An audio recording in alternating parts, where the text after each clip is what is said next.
My name is Nolan Hack. I'm a black revolutionary from Los Angeles, California. I'll go next. I'm Don Whitmore. I'm a lost bird Wyandot from the Wyandot tribe. I am currently in New York City.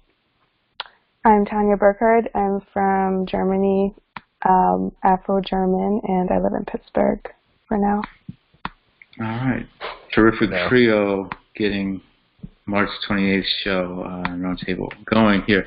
Topic today, how do we avoid systemic distractions, superficial distractions in American society and Western society, and obviously you also speak of Africa with so many Western ideas in said society. But just today, looking at, I took a scroll down MSNBC's Twitter. Almost all the tweets are about Trump. Many of them Stormy Daniels. But also just today, the news of importance that hit the feed. 34 people from 3 different countries detained in a raid by ICE. Hackers have been disrupting Baltimore and Atlanta emergency call systems. Trump's policies are causing a man with cancer not return to his homeland in Iran to get a vital bone marrow transplant. And his brother is a perfect 100% match, but he lives in Iran and there's a travel ban there. And this dude, Mazir Hashimi, is a naturalized U.S. citizen, but for him, good old America. And lastly, one of the also news as well, the Pentagon says that U.S.-led coalition killed 855 people last year alone in terms of civilians in the war on ISIS that they created, of course. So these are things that if you turn on your CNN, MSNBC, you're not going to hear about. If let alone if you're watching one of the entertainment shows or whatever. But as black and indigenous people, especially in the country, these are types of issues that we live and die on. And how do we make sure we're aware of those issues and also keeping our eye on the ball to be able to fight against them and not take in those distractions? And I'm not one to say that, well, don't enjoy yourself. If you want to watch a little reality TV, if that's what you need to come down from your day, and also just being a black or indigenous person in society, that's fine. I'm just saying, hey, well, these distractions that take us away from getting us out of our own hell here, how do we do that? So there's a question I'll pose to you two as we begin. Oh, no. Do you want to go first, Tanya? Never ask easy questions. I never want to go first on these complex and difficult questions because I don't have answers to these. I can share something personal. Yesterday, my visa was approved, so I can stay here another 2 years. And yay. The first thing, well, before we started recording, you two were talking about kind of, or Don was talking about the mask coming off in some people, and it made me think about this conversation I had with the person that was advising me about my visa situation, because I feel like there is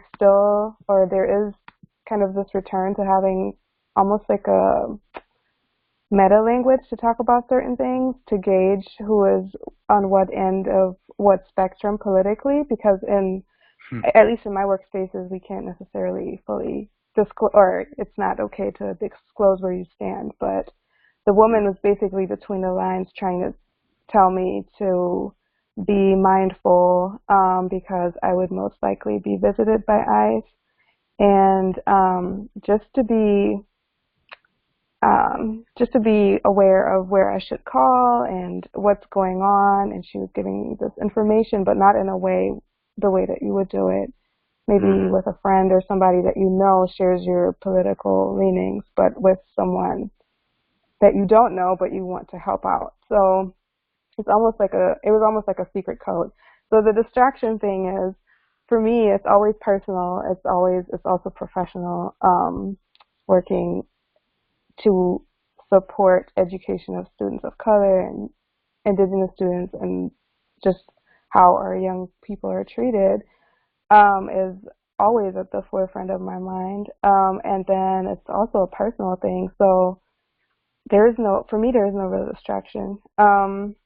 Even if I take other things in, I feel more that the amount of things that are going on or that I'm aware of is sometimes paralyzing me from knowing what to do next. So I think that's more it. Not the Kardashians distracting me, but like just feeling generally all these emotions about Stephon Clark, about just every article I read, I feel I take it personally about what's happening to people who are disenfranchised. And so I feel more trying to not let everything affect me so deeply because I'm afraid of becoming paralyzed in light of what's going on, or just having access to so much information. Yeah, it can be paralyzing, and that's where you just think about you just gotta unplug sometimes. Sometimes you just can't be you can't be there for all of it. Yeah, I don't with work. That's tough. Dealing with situations where people are trying to, like in a situation like that, you'd assume this person is like in their mind helping you, in their mind giving you good advice, but in reality, like what familiar with like the term otherism, and like I had to explain to my coworker today what other is, like what it's like to feel like an other, and like that concept is so completely foreign to him, like it didn't exist. And that's like I have to constantly remind myself that these problems don't exist to these people, like they just don't even exist. So it's so hard not to take it all personally, because it's almost as if they're saying we don't exist, which is what it is what they're saying. It is what they're exhibiting. It sucks. I guess I don't know. In situations like that, I think all I do is just self-affirm. Like the more I get into this, the more I realize I have to only pick myself up. Because I think what I notice more and more I get involved in, or even into these things and reading about these terrible things, the more it becomes easy for me to take that negativity and maybe partake in what was already maybe internally put there by colonization, and just self-hate myself as well. I didn't do enough. I didn't do this. I didn't react the right way. And I just give myself a blanketed, whatever you did was fine. It was the best you could do. And I think, and not only that, but you're doing a great job.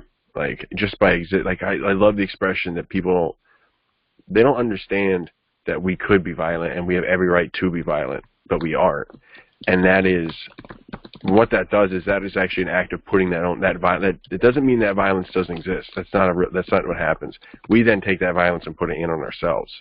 So you have to like find a way to take that violence that it has to go somewhere. For me, it's a creativity thing. I just need to do something creative.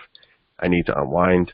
Like I play games that I'm sitting there and I think this is probably conditioning me to shoot people and be like, you know what I mean? But like, yeah, like, but how do you deal with that? How do you deal with the things you have to do to unwind to shut that off? I don't know. Oh man, yeah. I guess accept certain levels. I mean, try to cater it when you become aware of it.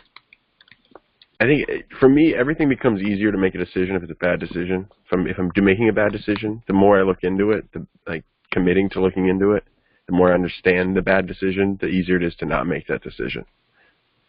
Like it's like, all right, I hate the Kardashians. All right, well, why do I hate the Kardashians? Well, because it makes me feel this way. All right, well, what is it like? What is that feeling? But like, what does it do in my brain? Oh, well, now I understand how like brainwaves work, and I understand that this is a conditioned thing that I like. Every time I do it, I'm only conditioning myself, and by doing a bad thing, even though it's bad, you recognize it being bad. Your mind actually is more interested in conditioning than it is in what's good and right and wrong.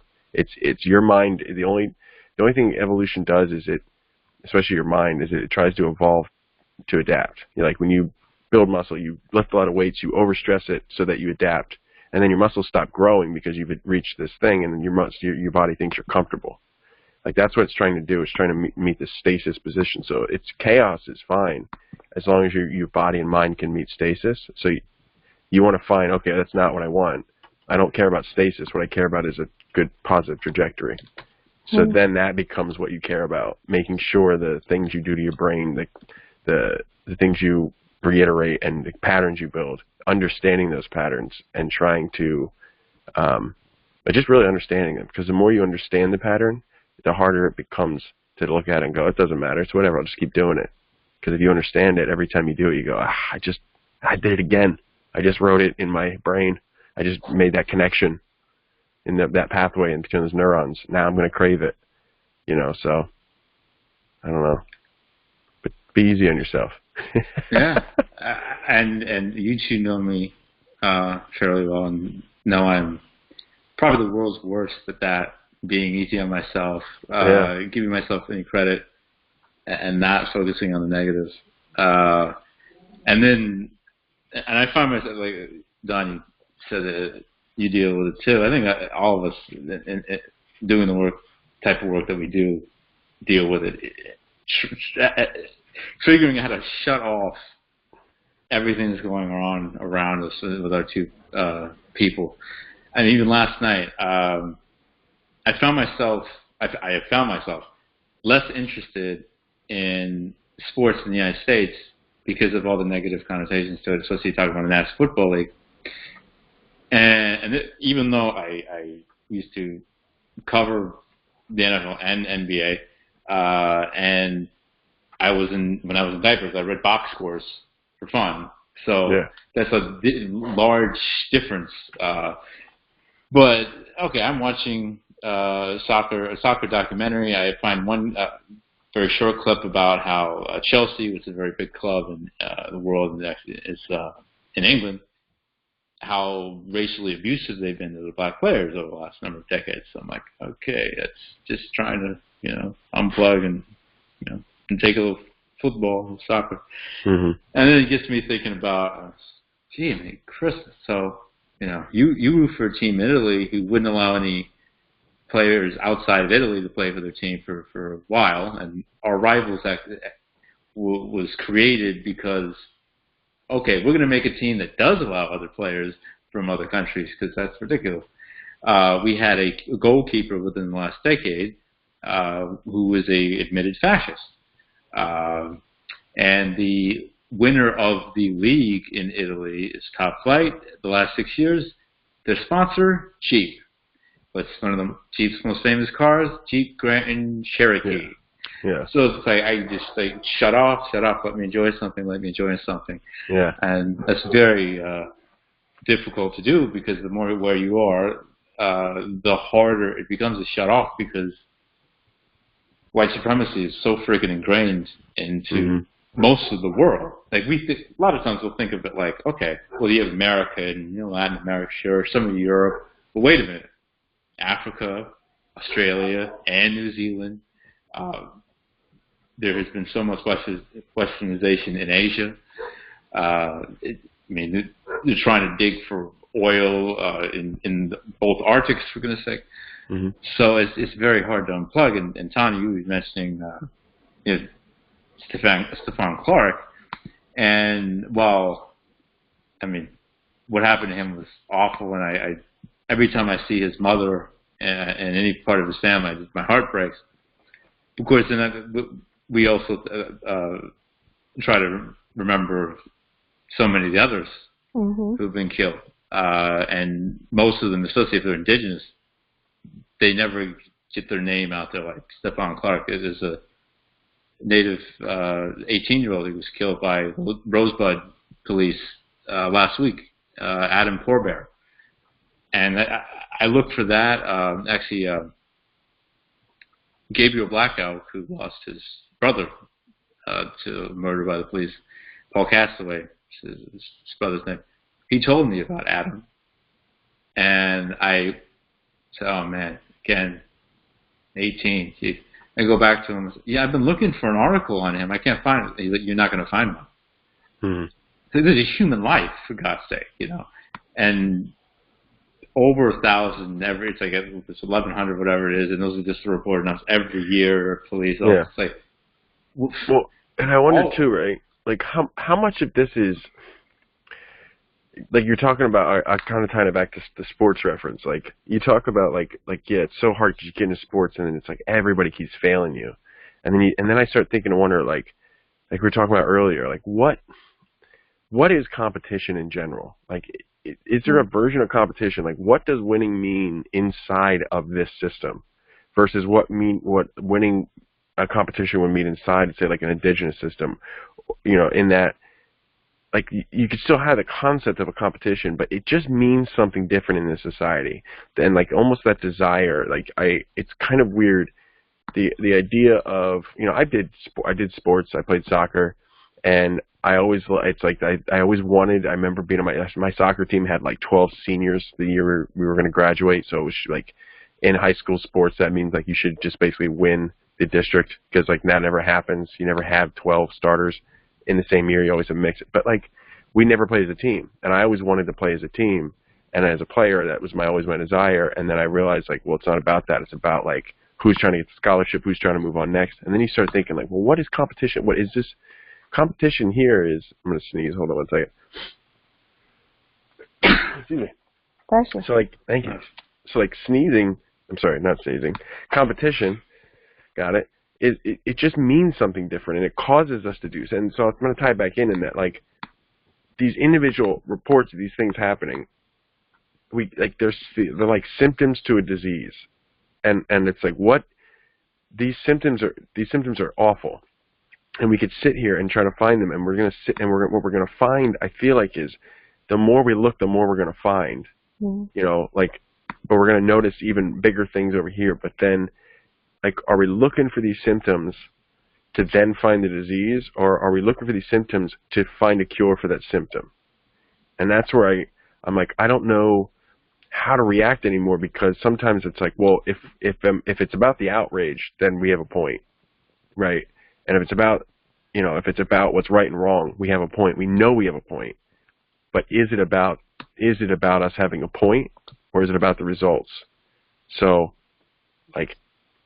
It's so hard to not get like really like tied up in who scored the most, who is the best of this thing, who is the best. But then it's like, but what did we solve? Was the problem? What is sports really doing? It's bringing us together as a culture, as a thing, as a group, as a gathering. So what we're really doing there is coming together. So how do we replace these things that are revolving around a competitive nature, so that now when there's somebody who's incredible at that sport, it's just this like natural thing that arises, instead of it being the system that designs to build it like that. It's just this thing that happens and occurs, and maybe they don't make billions of dollars, but they live equitably inside of our society, and those are the good soccer players. They get their share of society, and we move on. We're not proselytizing them into like these like gods.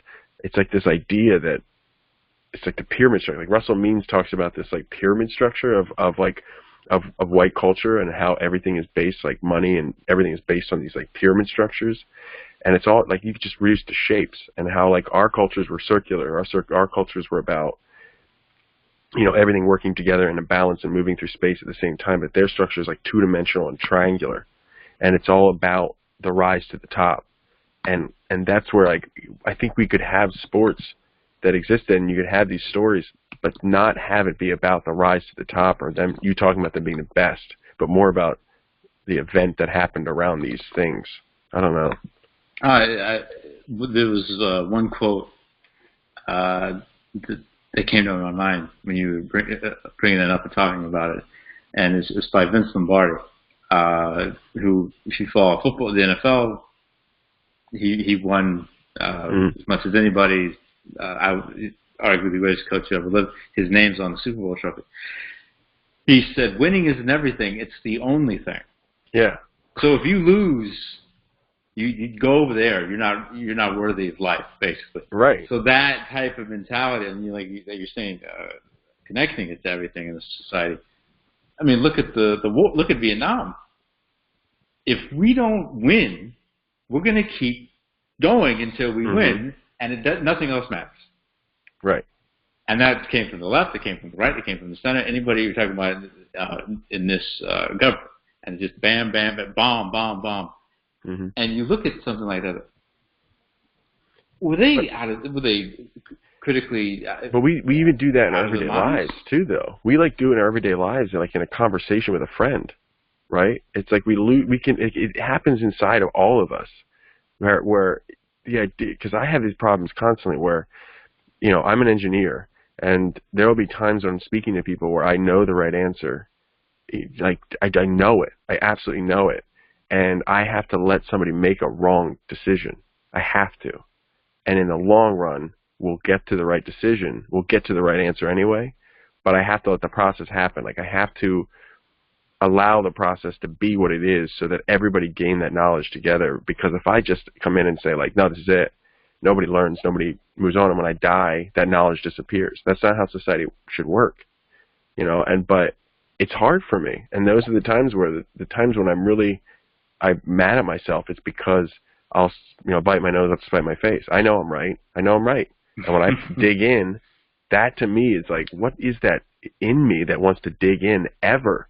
Because I've never dug in and came out to the side and went, I'm so glad I did that. Ever. Never.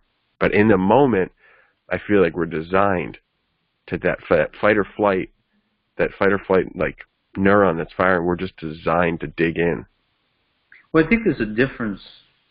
If you talk about us like versus white people, or even other races in this country, that fight or flight was modified within us once we came into contact with white folks, because that fight or flight was you either die or you live, right? Trying to survive with them on our necks and on our land. But then, of course, to what you were talking about specifically, there's that. Well, like the sports reference, the need to win all the time and everything in your life. Like, where the hell does that come from? That's foreign to the two of us in terms of a lot of our societies. And Tanja was, Tanja brought it up first, and you were talking about symptoms. And are we trying to fix the symptom? Are we trying to fix the root of the problem? And there's a whole another ball of wax with that, because, okay, the majority of the population, whether they even actively try genuinely to help us, is hurting us, because they're going in at symptoms and not roots. It's Trump, Trump, Trump, Trump, to Trump, Trump, to right. Trump, Trump, Trump, like we began the show with. Well, okay, yeah, Trump's the worst. He's the devil incarnate, whatever you want to call him. I agree. But he's the 45th right. president of the United States. And then, okay, forget America, Portugal, the UK, Germany. Yeah, this has been going on for a long time. Yeah. So these roots are well implanted in the soil. We did a stream with the Independent. I ran over and did a stream with the Independent like last week. And I convinced them to let me stream it, and it was Tara Hauska, Nick Estes, and maybe a couple other people with like one of the guys who started in that publication with Glenn Greenwald, the other guy. And the entire time he was talking about Trump and all that, and Nick was like, guys, you got to realize like Obama did it too, and he listed off all the things that Obama, and he's like, but they did, like, even there they had like Nestle water backstage, and like. They just don't. Can't escape it. Well, they can't. Yeah, they can't. They don't see the root, because I think the problem is they're going to realize the root is everything they do. It's their whole culture. It's everything. Like, they don't want to end that. How do we make them end that when we know we have the right decision? Well, that's a whole other question. I mean, but I think that ties back in. That's the question of how. I think it ties back in, and that you say, like, how do we stop being distracted? We go out and we create that, right? We create that other culture. It's like the idea of like, just do it. Just be the thing you want it to be. Just be the thing you want to be. Just sometimes existing and being like, I'm going to be indigenous today. I'm going to make sure I just like when somebody says something to me, I'm going to take my time out to say, like, no, it's because I'm indigenous that I do or think like this, and like live it and make sure people know why. Make sure people understand what the reasons are. It gets me in more trouble than it helps me, I feel like, in my everyday life. But you have to live it. You have to like own that. That's like our burden in some way, because in many ways we don't, obviously we know it's gotten better is a relative term, but in some ways we don't around as maybe as much physical danger as we used to be, not all of us, but we have to, like, there is a burden that we have to say that, like, my grandmother all the way back to 3 generations suffered so harshly every day that I'm like, if this is my burden, I can do this. Like, this is our burden, I can do that. But we have to create, like, we have to wake up, like I was just, a 15-hour day, but it's like, I got to be in this call. Like, like that's, you got to create it. Because that's what's important. You just got to be a part of creating. You got to do that one thing a day that just isn't what they are. And, like, that's enough sometimes. My problem is I do about 45 of those things a day. Yeah. And I put used him to in do the more. corner and put some tape on him. I used to do more, but now I'm playing the long game, so the payoff is hopefully worth it, but it's tough. Well, long games are important. I mean, and you talk about that symptom versus the root of the problem. So often, like Stefan Clark, and I think we talked about this on an earlier show, talking about how, I said, if it was me making the decision, and I've had somebody taken from me, my family, because of racial violence, not so much police violence, the cops covered it up, but I wouldn't, if you're talking about a cop, no, we're not going to trial. We'll go to civil trial, take every dime again, but we're not going to convict him. Right. We only got, if we live well, okay, we got 75, 80 some years on this planet. We cannot keep, this is me, keep banging our head against the wall when we have limited time, and so many of these things that have, and then within that, we're killed every single day all over the country in so many different ways. But we're only going to focus on one person every month. Right. Sandra Bland is not coming back to life. Sarah Lee Circlebear is not coming back to life. But who? I don't remember those people. I don't know who they are. And that's talk about the distraction. If you watch your mainstream news, you never hear, aside from a Sandra Bland or a Stefan Clark, you'll never hear those other names. Yeah. And it's very. How do we amplify it? How do we make it build, right? Maybe that's it. Like, how do we build it? Like, how do you, like, one of the cool things that started happening like 2 years ago is they actually started documenting how many people were murdered by police. Like, that was the first, like, that was huge. Like, that's killbypolice.net, and the Department of Justice is legally now, they have to compile. Which is huge. That's insane. But then, how do we make that visceral? How do we make that, because, like, it becomes so much, because we're about to hit a content, like, you think it's bad now? Like, it's going to get worse. The distractions are going to get so much worse because they're going to interface with us. Like, that is, I'm just going to be honest, like, I consider myself a futurist. We are going to interface with our brains within 15 years. It's just going to happen. You're going to start seeing things like direct embedding of like maybe not memory, but directly embedding accessible electronic information, a memory chip that you can access that's like that's just going to start happening. So, like, as that happens, it's only going to get worse. So how do we but we will have the most effective content if we build, but it seems like every single time we're starting fresh. Yeah. Every generation starting fresh. Like, how do we start something that builds, you know what I mean? Like, this notion of, like, living for 7 generations. Well, how do we take 7 generations of information and build it on top of each other and get better and better and better? Like, how do we refine? Like, this I think is great. These conversations are how you refine. This is how we refine the ideas in our head. But now we have to come up with some way to put it down somewhere. Like, I always think of, all right, like, when I was first getting into the mascot stuff and I didn't maybe have all the right answers for all the shitty arguments you get, which is, like, one of my favorite reasons for arguing with a troll is, like, oh, give me those shitty responses so that so now I get them out of the way so that when I get them on the street, you know what I mean, from somebody, I know how to shoot it down quick. But sometimes when you're doing that, you're like, oh, right, there was that one thing, and I don't remember what it was. I read it once somewhere. But, like, why is that still a thing in tech? Like, why have we had technology for so long and still somehow you have the best answer, but you lose it? Like, you lose it. It's not designed for us to hold on to these ideas and build on them. So I'm trying to like I'm thinking of like a way to, is there like an application or a website or like maybe like a website where you go and it's like, this is the best answer. This is where you come for the best answers. This is where you gather and build, but then make that be generationally. So it's not distracted by, all right, we got the right answer. Okay, well then that builds into, all right, so that's just one case study. All right, now that case study, figure out what that shares other case studies. Oh, we can link these things together. There's a connection there. All right, now build that up to the next level. And then you start seeing these systems where you're like going, oh, like there's a bunch of native kids being stolen because some Texas guy, maybe some judge made some rule and got a kickback once. Oh, and by the way, did you know that Texas judge was friends with George Bush?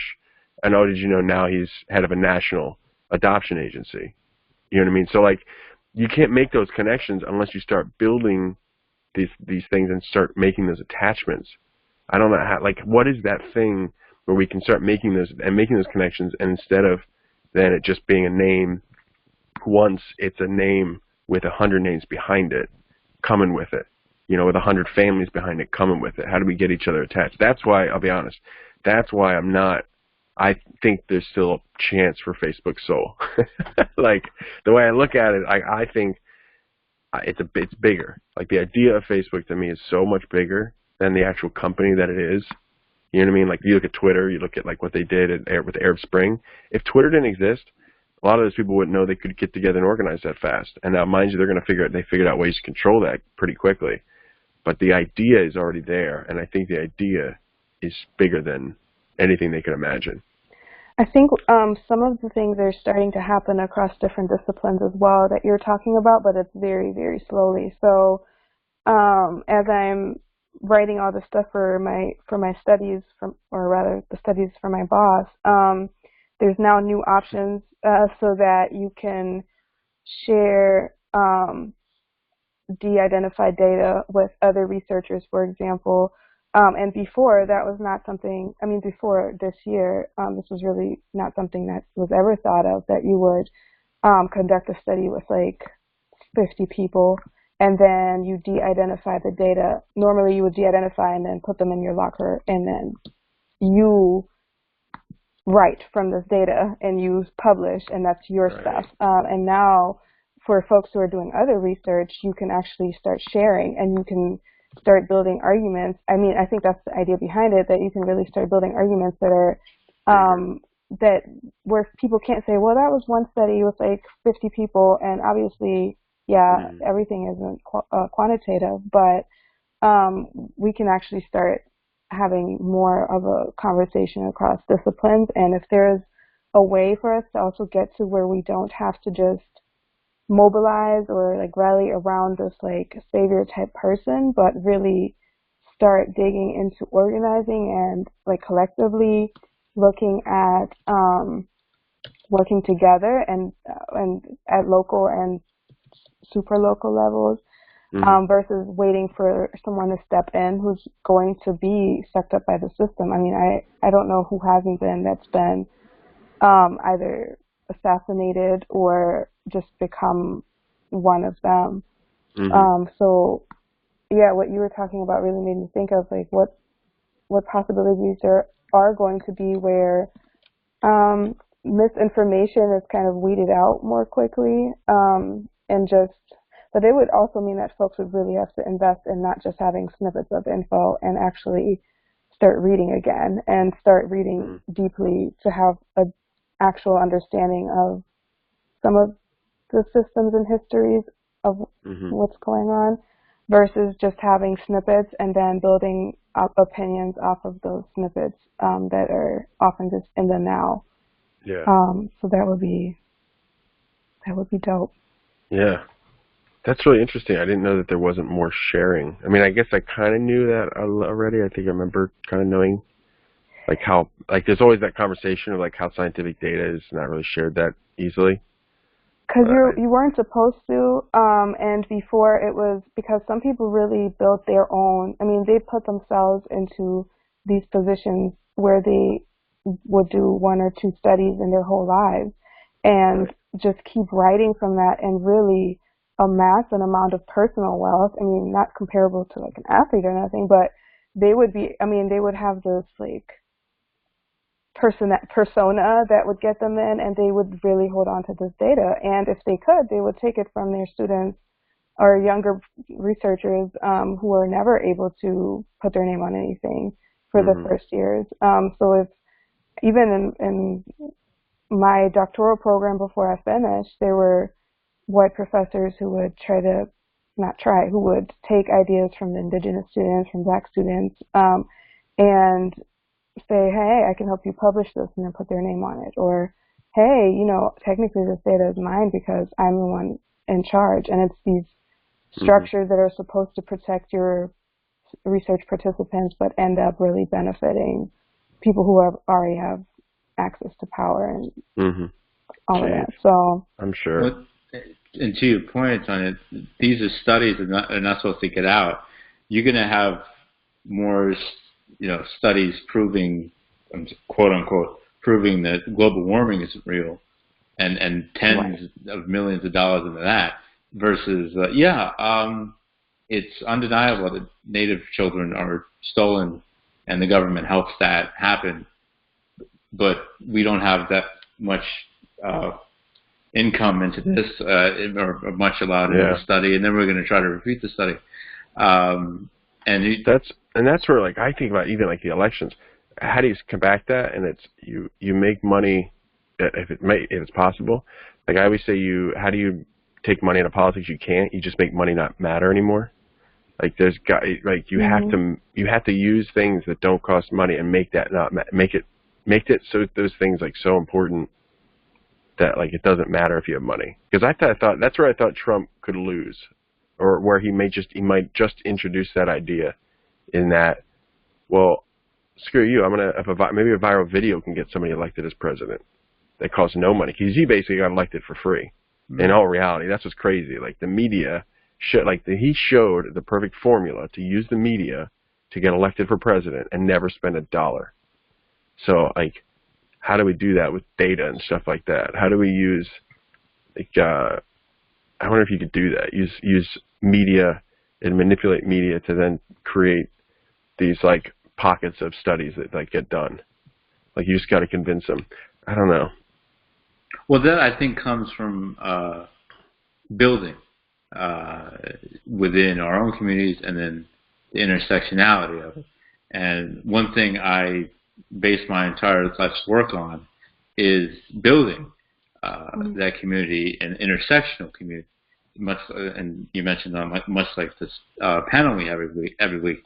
And I can't remember if you were saying this before we started or on this panel. You were saying that we outnumber them, which we do.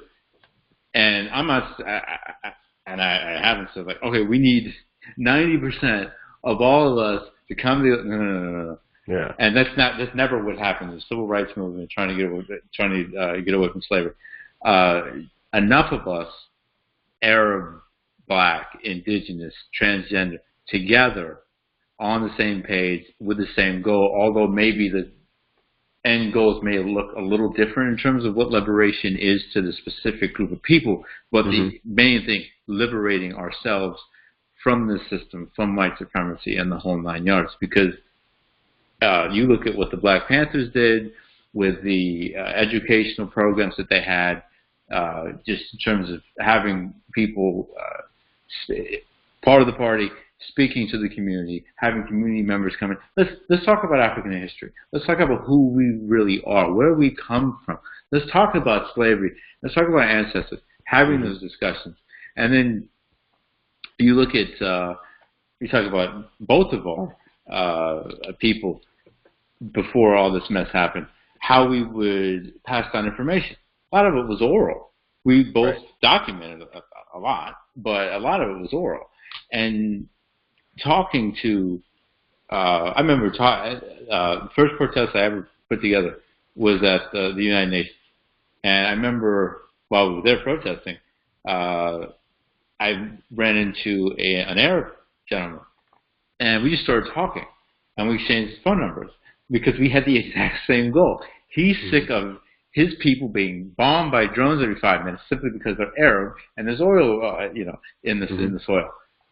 And who's doing it? Well, the United States, white folks, powerful white countries.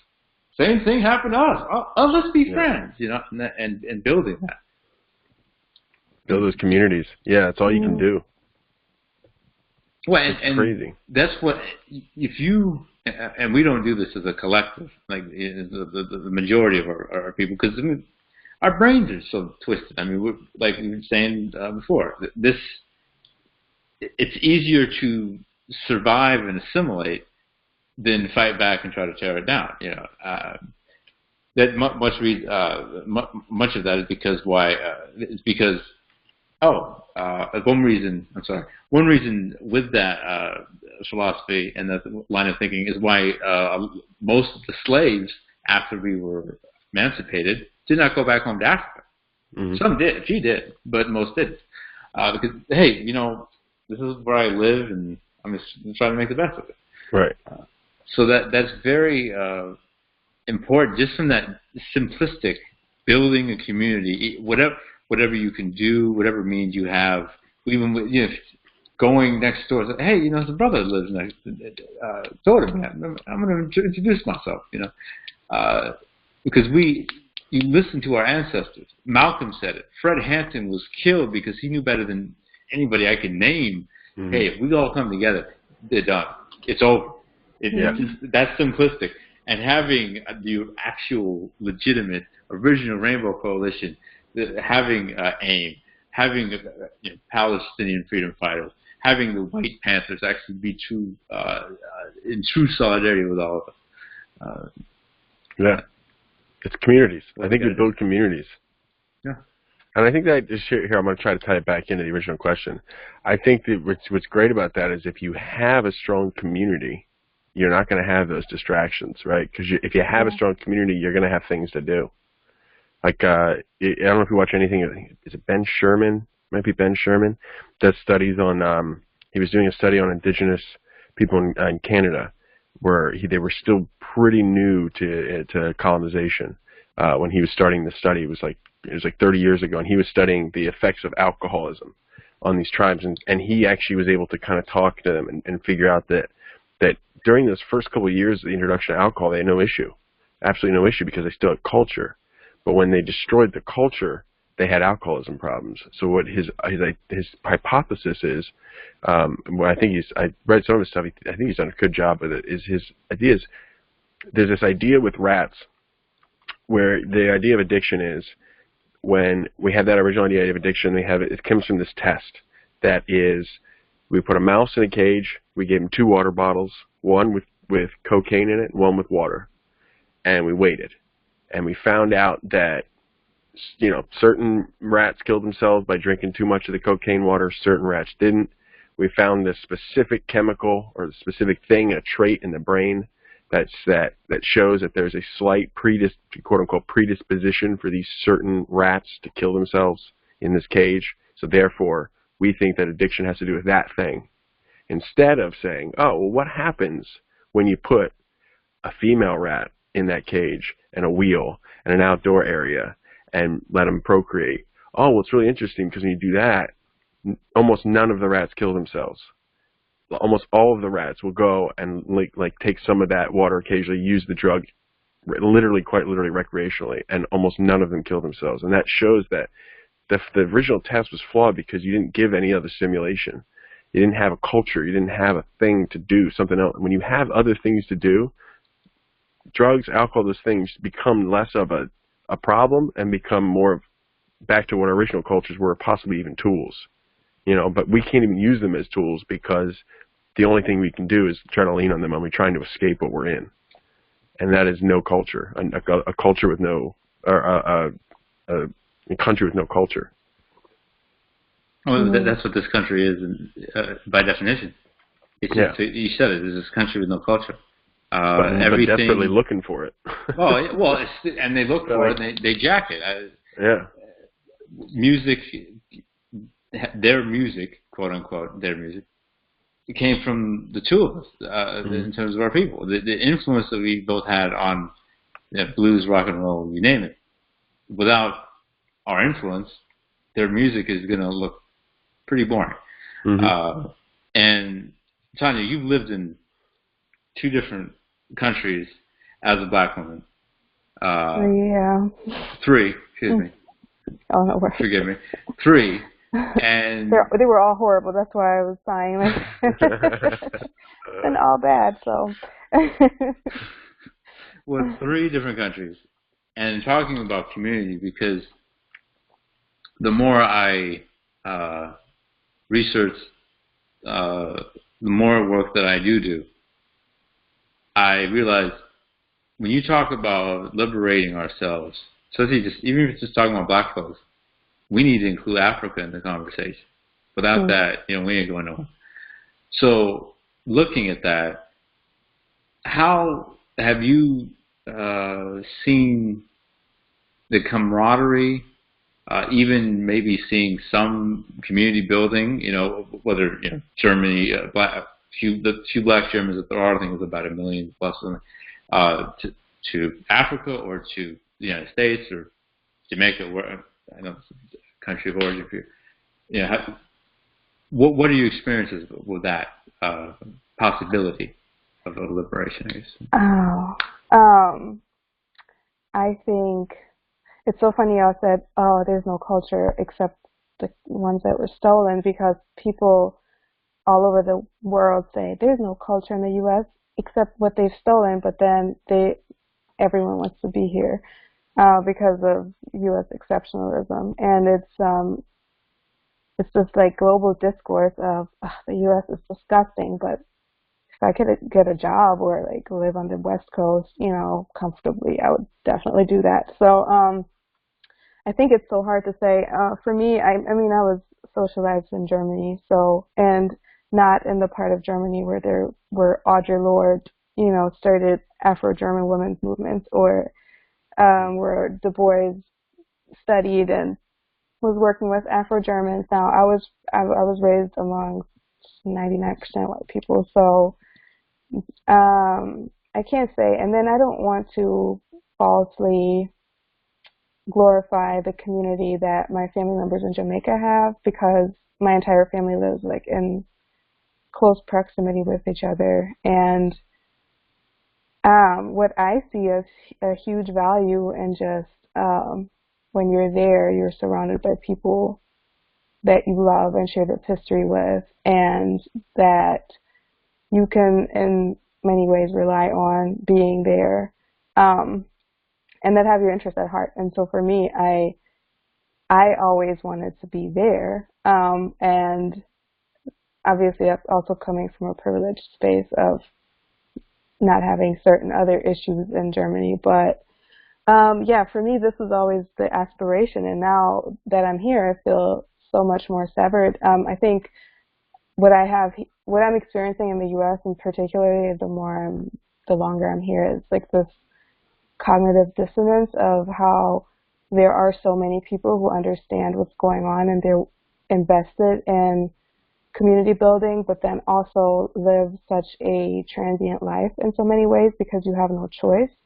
And for me, the community exists, but I also think that proximity would be great, to just not just be like virtually connected.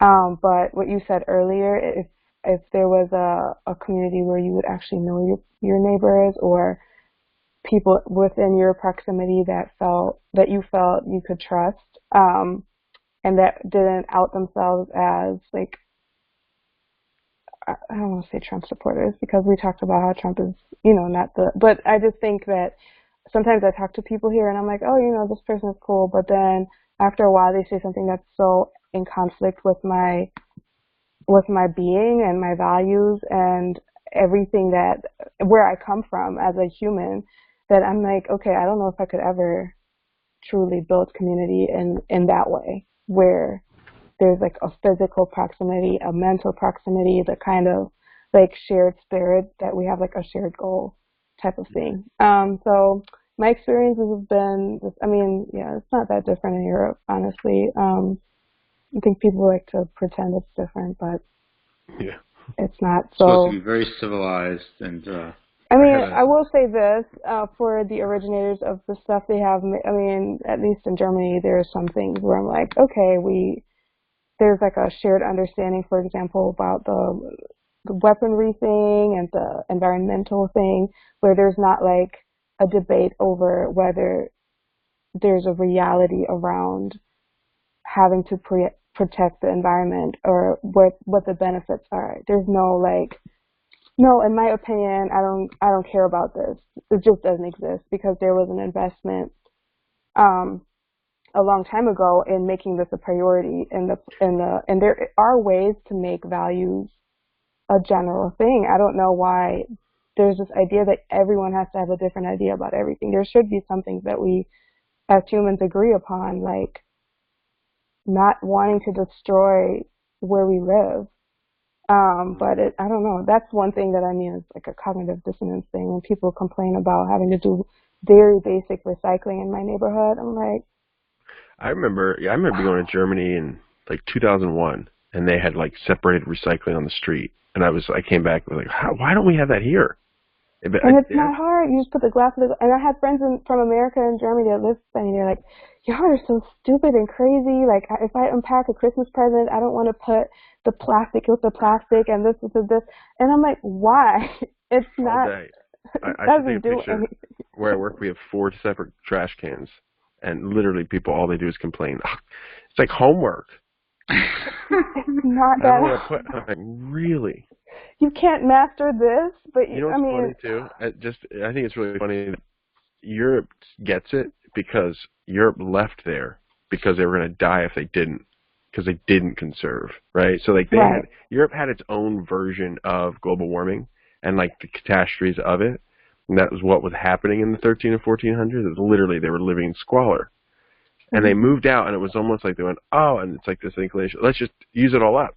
Instead of going, well, hold up. But a lot of the people that are still in Europe, at least they get that mess. At least they understand they're like, yeah, we can't really use it up because we can't move anywhere. Like, I feel like that's something America doesn't quite get. That, like, in Europe, you had this feeling, you're like, no, I'm landlocked a lot of times by other countries. We can't just bounce. Whereas America, it's almost like this feeling of vastness that you're just like, just go outside and go to the middle of the country. And, yeah, exactly. Next to space. We'll take over Mars. That's my favorite. Like, I wish they would. Just please do go to Mars. Go.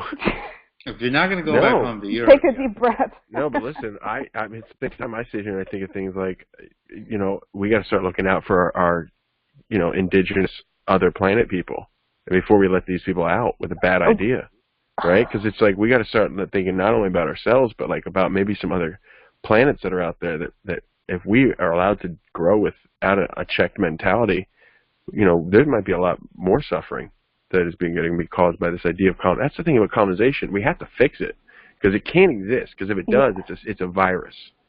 Like I used to think. I remember the first time I learned. There's only like 3 things in life that like kill for fun. It's like humans, cats, and dolphins. It's like something like that. And there's another. It was there's only 2 things this is it. I'm sorry. There's only 2 things that kill its host. And that is human beings and viruses. So my initial reaction as a kid, I remember thinking, well, that's really weird. We're viruses. Like, and that mentality, I'm like, we're a virus. But it's colonization is a virus. That's the actual virus. Like, it's that idea. It's like one bad idea takes this matter that could be something great and turns it into something bad that will kill its own host. And we got to fix that. Colonization is an awful thing. I think it's so interesting you said that because when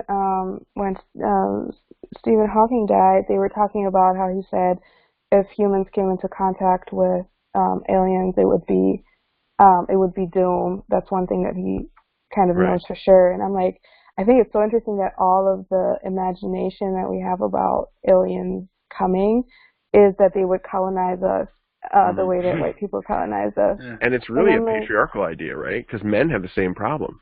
That's the problem with feminism. Like, men look at something like a feminism and they go, oh, you're trying to replace the structures of man. You're like, no, we're not.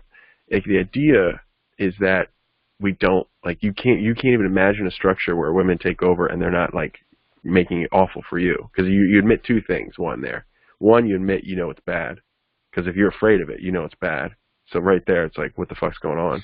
But 2, it's that you can't even imagine another world. They were that love and things power. It's the same thing. It's what you're just saying. Like, they can't even imagine it, a different world. Like, Elon Musk, I think, is actually completely an idiot, and he can't imagine a different world besides this one that he thinks, like, he's buying it hook, line, and sinker. I can't wait. He's worked for Trump very shortly. I can't wait until he black gets knocked employees down. horrible. Yeah, I worked with his side. I worked with him once, and I absolutely was surprised because I have a thing. I think I have a thing where I can tell how intelligent somebody is by how they problem solve, especially if you call yourself an engineer. And I'm sorry, he exposed himself that he is not an engineer. He doesn't understand these things. He surrounds himself with really intelligent people, and when you surround yourself with intelligent people, it becomes very easy to seem intelligent. Mm-hmm. And he has everybody duped. I can't wait till he gets knocked down a peg. It's going to happen. It has to. That's not too surprising. I mean, and it's little things. It's little things. It's like when you're approaching a problem, how do you approach that problem? Are you hitting it head on and hitting your head against the wall? Is that your first inclination, or do you instantly introspect and think about what's going on and look for other angles? And he just didn't look for other angles, and I went, oh, you just exposed yourself. Like, you're looking for the straight answer because everybody around you is lining pieces up for you. Mm-hmm. So the answer looks like it's a straight line for you because everybody's lining it up for you. And those people are dangerous people. Like, because they just don't understand. Because as soon as those pieces from under let go, like, they're taking everything out with them.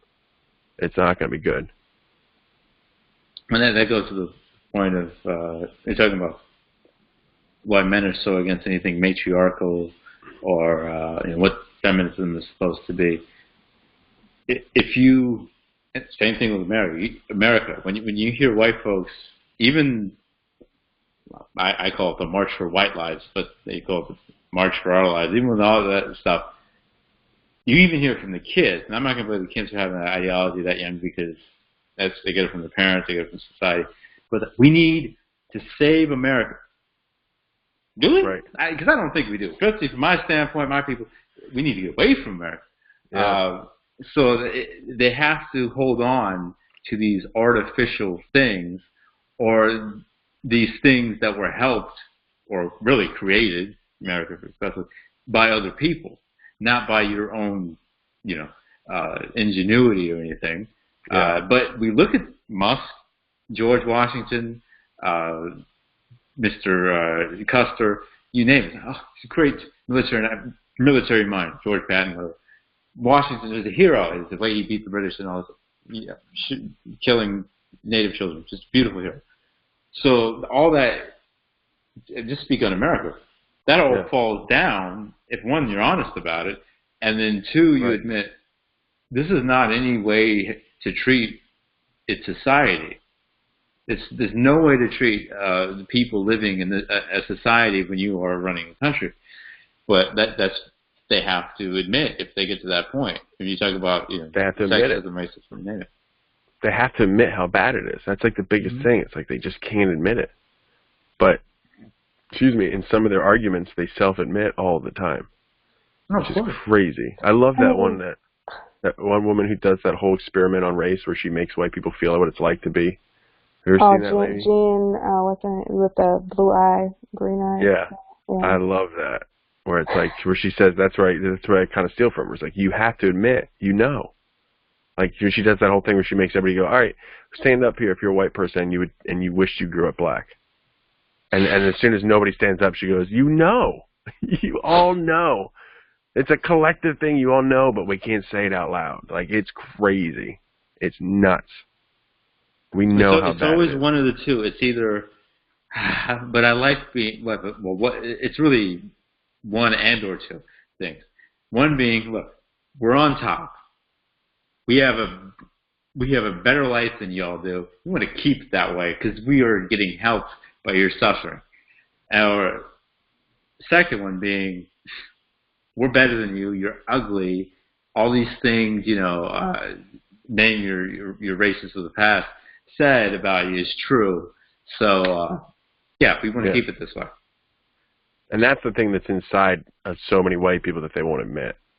Like that's this, because there's a little, I think it's both. It's both. It's a little of, well, I'm getting a little helped. And then there's that little bit inside of every single one of them that's just like, you've been conditioned to think this. Like, it's inside of us. If we thinking about ourselves, I know for sure you thinking about us. Mm-hmm. Like that, it's like, but that's the hardest one to convince people. Well, you have two of the three people on tonight's panel who have that problem from a sexist point of view.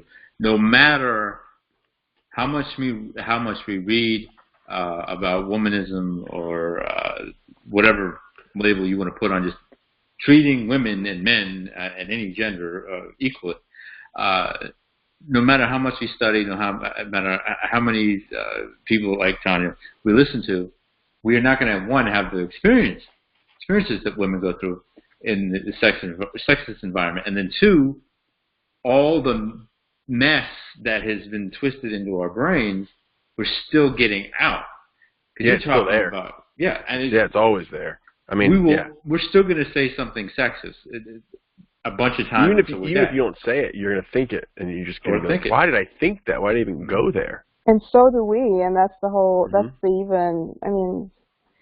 the thing about, I think that's the thread throughout it all, is that when white folks know, and then they get so very scared of, oh my gosh, if they take over, if there's more of them, and what's going to happen to us, it's not just, we're not going to be in power anymore, but are we going to be the ones treated this way? Because we've done everything we could in the past to not be the ones that are getting treated that way. So it's that whole, what happens if women are in charge, which, why do women even have to, I don't know a form of feminism that I endorse that would put women in this kind of power structure where they would run things and men would be some sort of subspecies. I don't see where that's ever been the desire, but that's where the mind goes immediately. So all of a sudden feminism is a cancer, and instead of a response to a legitimate system of oppression. So I think, and that goes back to what you said earlier, Don, about imagination. It's very hard to imagine past the structures that hold us captive. So imagining living without money or without a system where you feel you're getting rewarded for your work. You're not just like contributing as a doctor after 12 years or however long you do in medical school, the same way that someone who is not working does, and you don't feel like you should be rewarded more. And I think it's very hard to even imagine a system where you would feel, or where this would be a conversation that could even be had. So I don't know. I don't have any answers before. It's true though. It's like you can't even hardly have the conversation. Like what is the conversation there? Because there's so many of my friends, especially my white friends, will sit here and I'll try to make these larger arguments, and then in the end they have they almost like the expression, all right, well, in the end of the day, what's going to happen? And that's like always always their side that just can trump everything we can do, because they're saying, yeah, but in the day the system's so big it doesn't matter. Like, gotta pay your rent, gotta abide by the laws, and that's just so frustrating. And we buy it. You said it, Tanja. We buy into it. Most of us buy into it. Right, but I think if we can imagine things, and if people who are smart can come together, and it's not the Elon Musk, it's the people that are putting the pieces together, and they actually do talk and engage and imagine the possibilities beyond what's happening, then there can eventually be some sort of actual implementation of something. But if we're forever confined within what we are already working with, and we're just countering or responding to what we're already experiencing, then we don't even get to that point. So, I'm buying into it, and then how do you even fully do that? I don't know, but that would be the first step. Well, and the other key with that, as you said, it's just, it's a hard reality to face. I had to come to that reality myself, and I'm half white. Half of my family is white. My mother, who died when I was young, I adore to this day, is white. it is what it is. The majority, high majority of white people, especially in this country, are against us, whether they know it or not, or whether they admit it or not. We cannot, speaking of my own philosophy, we cannot seek them out. Can you help us? We've been doing it for a long time, and this does not work out. For me, this is how I just approach the movement myself. Work with your native brother or sister. Work with that Palestinian activist. Work with other people of color striving for liberation. And if white folks come along and they really want to help and are legitimate, well, then that's beautiful. I wish I could clone you because we need you. If we cloned you and you were the majority, this mess would be over in 5 minutes because they're the majority of the power and privilege. I wish we could keep this going for another hour, but we have reached that hour. I have to get up at 5 a.m. I'll be like, what did I do last night? But and of course, you have more than half the panels on the East Coast, so we definitely got to wrap up. But Don, anytime you want to come back, you're welcome on. Thank you, man. Thank you. I appreciate it. Yeah, thank you both. And Tanja, thanks as always for coming on. And I'm glad I lucid today halfway. Lucid and insightful as always. All right. Well, thank you. Take care. Right. Nice talking with you. Good night. Indeed. Have a good week.